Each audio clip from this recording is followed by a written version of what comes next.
morning, students. Hope you all are fit and fine at your home and you are following protocols of COVID-19. So, do you know me? Do you have any idea which subject I am going to teach you? Yes, my name is Gitika. I am your English teacher and I'll be taking your online lectures of English. Okay. I know that you people are missing your school, classrooms, dance room, arts room and especially your PT period, है ना, in which you enjoy the most. I also miss your presence in the school premises. When I see vacant classrooms, I do not feel good. So soon we will be able to meet in the school. So till then we have to continue our study with online mode. So बच्चों, stay positive, better days are on their way. With this positive thought, we are going to start our very first lecture of English. So we are going to start with a reader book. This is your reader book and we are going to start with very first chapter, that is Taro's reward. Taro's reward. So do not forget to write date and day on the very first chapter, very first page of the chapter. And you need a pencil. You need to keep a pencil with you. When reading is going on, you need to keep a pencil with you so that you will be able to mark difficult word which I am going to ask you while reading. Okay, so Taro's reward. Taro's reward, it is a beautiful and inspiring story of a young woodcutter whose name is Taro, and how Taro was rewarded by the King of Japan, Emperor of Japan. So let us see, let us understand the story.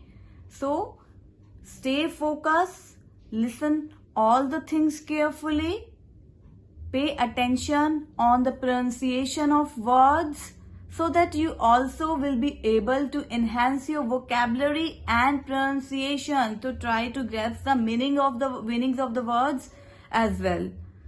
Then you will be able to enhance your vocabulary and pronunciation also, beta. So stay focused, pay attention. Okay children, now let us start with the reading part. Taro's reward. One evening when Taro and his parents were sitting in a corner of their hut, that hut was on a hillside, a strong wind whistled through the cracks of the hut and everyone felt very cold. So, strong wind was blowing, they were sitting in their hut and through the cracks of the hut, cold wind was coming inside and everyone was feeling cold. Wind whistled means wind was making high pitched sound. When it was coming through the cracks inside the hut, it was making high pitched sound. So then his father said, I wish I had a cup of sake. It would warm me and do my old heart good.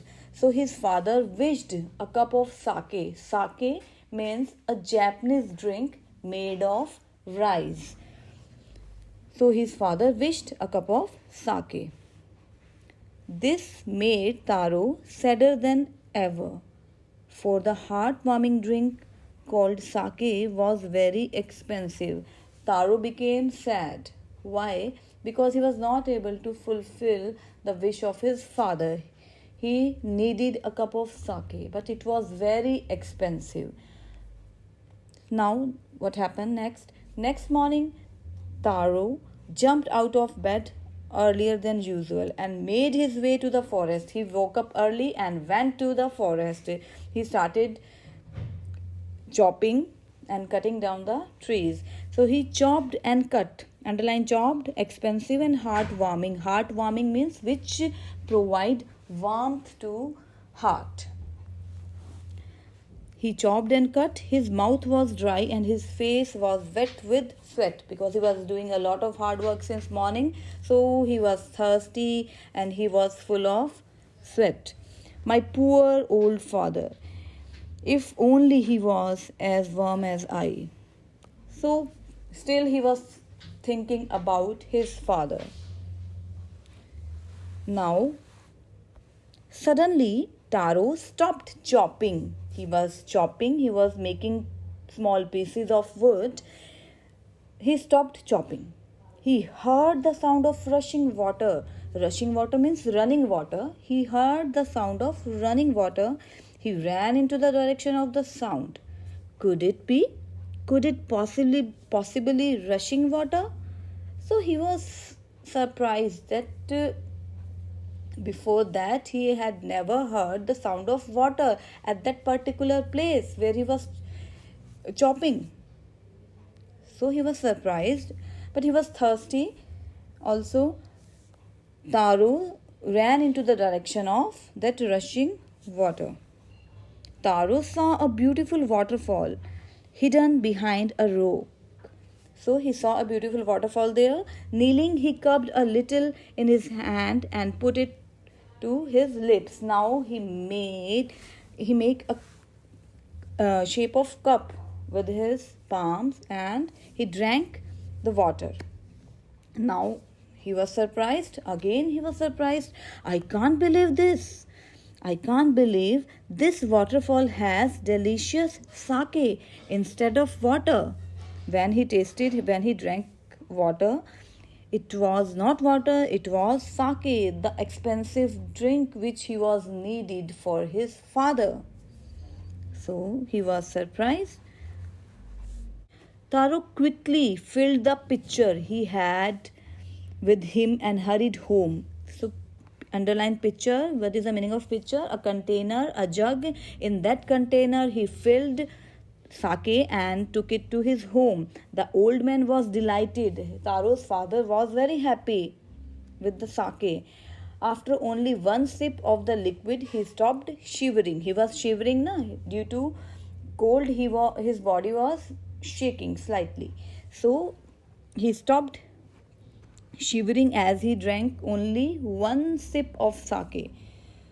The afternoon, Taro's father politely offered his neighbor a cup of the sake. The lady drank it greedily. So Taro's father was also very helpful. He offered a cup of sake to his neighbor. So you see, and he just told about the incident. He told about the waterfall also to that lady. You see, this sake is from the waterfall that my son found in the forest. He told that he got it from the waterfall. So the lady was very greedy. The neighbor left in a hurry. She left that place in a hurry, and by nightfall she had spread the story throughout the village. Throughout, underline throughout. Throughout means in every part. So she spread the story of waterfall in every part of the village. We must see the magic waterfall. तो हमें भी वहाँ जाना चाहिए. She was very greedy and she asked every villagers to go to that place. That evening there was a long procession. Procession means moving together in a slow pace. That evening there was a long procession को underline करो, of the visitors to the woodcutter's house. Each person heard the story of the waterfall and took a sip of the sake. So everyone went to the home of woodcutter and they took a sip of sake also. Next morning, what happened? Taro started for work even earlier than the morning before. Again, he woke up early. He planned to go to the waterfall. Underline intended. Underline intended. Intended means he planned to go to the waterfall. When he reached he found, to his great surprise, all his neighbors there. He saw all his neighbors there before the waterfall. Then one villager knelt and held his mouth under the waterfall to drink. One of the villager bent down and he drank water from that waterfall. Water, nothing but water, he replied. Water, nothing but water. It is water only. We have been tricked. Taro befooled us. He cheated us. It is water, it is not sake. So that muttering their anger and disappointment, the villagers left the place. They were muttering, they were speaking in a very low voice, and they were very disappointed, and they left that place. Once more, Taro caught a little liquid in his hand and put it to his lips. He again drank the liquid from the waterfall. It was sake. It was sake for Taro, but for villagers it was water only. To the thoughtful son, the magic waterfall gave the delicious sake. Delicious, tasty, you can underline that word. Delicious, tasty sake. To everyone else, it gave only cold water. So it was a magical waterfall for Taro. The story of Taro and his magic waterfall reached the Emperor of Japan. He sent for Taro and rewarded him. Then he named the most beautiful fountain in the city after Taro. This is to encourage all children to honor and obey their parents. So, Emperor of Japan honored Taro. Why he honored Taro? To encourage other children to become like Taro. So, what moral does this story give to us? That we must love and obey and care our parents. Okay, so now beta, let us move to MCQs. So here are MCQs given, multiple choice questions are given, so you need to complete these also. Taro was what was he? He was a woodcutter. A strong wind whistled through the cracks of the hut. Sake is an expensive and heartwarming Japanese drink. Taro stopped chopping when he heard a sound similar to that of rushing water. Okay, bacho, that part is complete. So I'm sharing a video, animated video of this story, so you can watch that video also. Thank you. Have a nice day.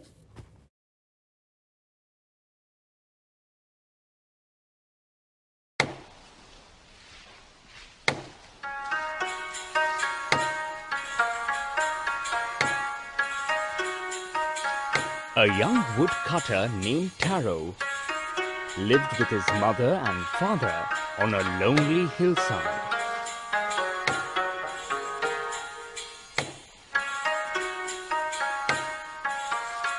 All day long he chopped wood in the forest. Though he worked very hard, he earned very little money.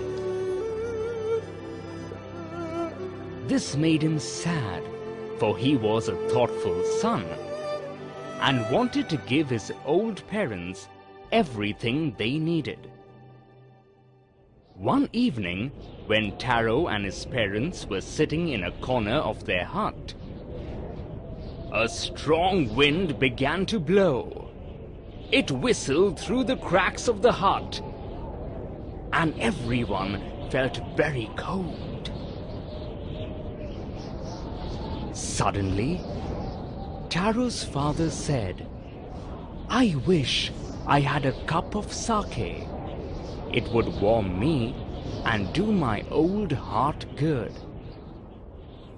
This made Taro sadder than ever, for the heart-warming drink called sake was very expensive. How do I earn more money? He asked himself. How do I get a little sake for my poor old father? He decided to work harder than before.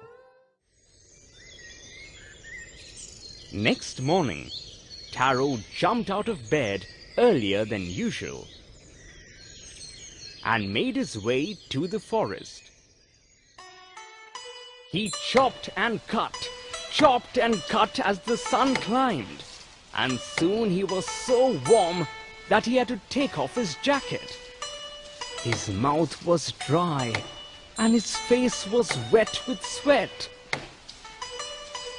My poor old father, he thought, if only he was as warm as I.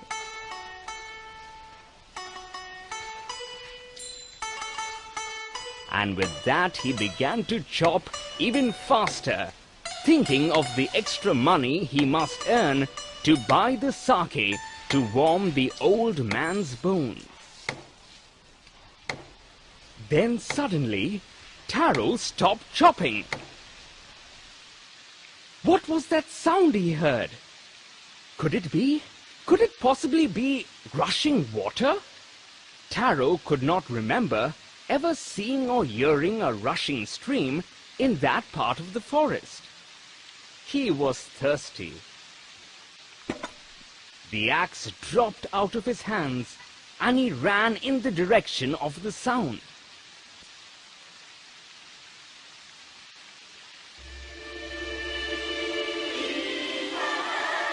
Taro saw a beautiful little waterfall hidden behind a rock.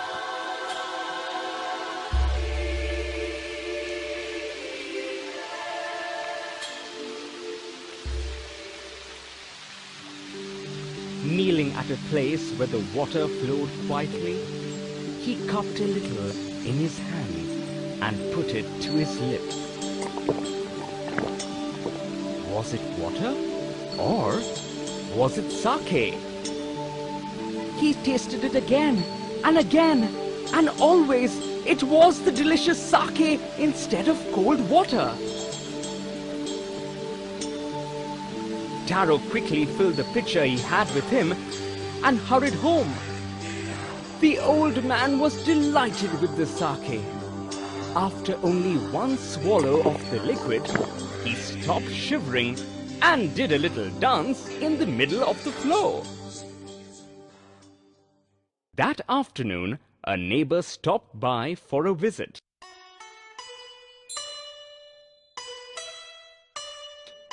Taro's father politely offered her a cup of sake. The lady drank it greedily and thanked the old man. Then Taro told her the story of the magic waterfall. Thanking them for the delicious drink, she left in a hurry.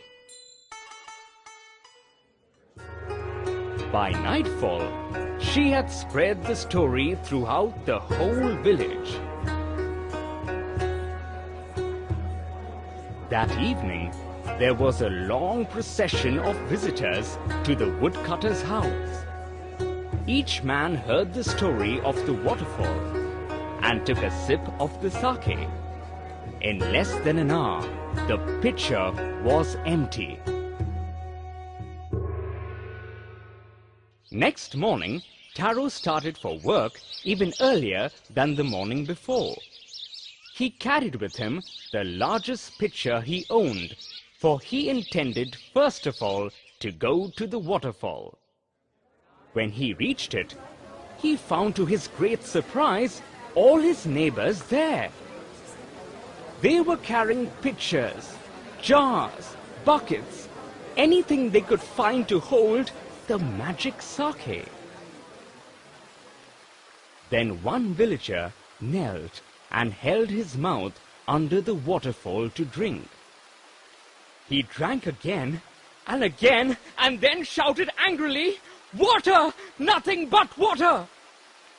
Others also tried, but there was no sake, only cold water. "We have been tricked!" shouted the villagers. "Where is Taro? Let us drown him in this waterfall." But Taro had been wise enough to slip behind a rock when he saw how things were going. He was nowhere to be found. Muttering their anger and disappointment, The villagers left the place one by one. Taro came out from his hiding place. Was it true? He wondered. Was the sake a dream? Once more he caught a little liquid in his hand and put it to his lips. It was the same fine sake. To the thoughtful son, the magic waterfall gave the delicious sake. To everyone else, it gave only cold water. The story of Taro and his magic waterfall reached the Emperor of Japan. He sent for the young woodcutter and rewarded him with 20 pieces of gold for having been so good and kind. Then he named the most beautiful fountain in the city after Taro. This, said the emperor, was to encourage all children to honor and obey their parents.